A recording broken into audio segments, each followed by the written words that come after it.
તો વડોદરાના ડભોઈ ખાતે સ્વામિત્વ યોજનાના લાભાર્થીઓ માટે પ્રોપર્ટી કાર્ડ વિતરણ કાર્યક્રમ યોજાયો હતો કે જેમાં ડભોઈના ધારાસભ્ય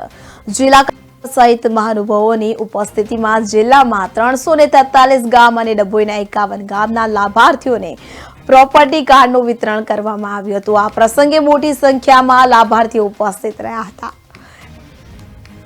નશામુક્તિ શપથ તેમજ વૃક્ષારોપણ પણ મહાનુભાવો દ્વારા કરવામાં આવ્યું।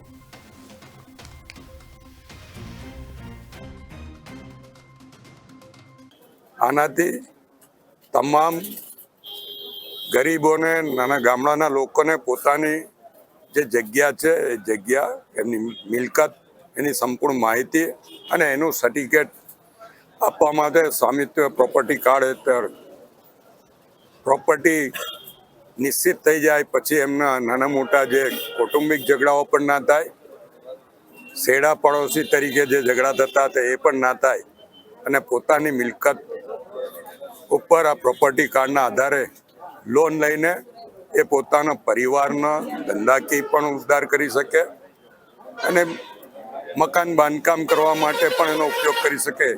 એવા શુભ આશયથી વડાપ્રધાન નરેન્દ્રભાઈ મોદીએ આ યોજનાનો અમલ કરાવ્યો છે અને આ યોજના છેક નાના માનવી સુધી પહોંચે એના માટે જાગૃતિ પણ લાવ્યા છે। આજે એમણે અનેક રાજ્યના લોકો સાથે સીધો સંવાદ પણ કર્યો છે। આનાથી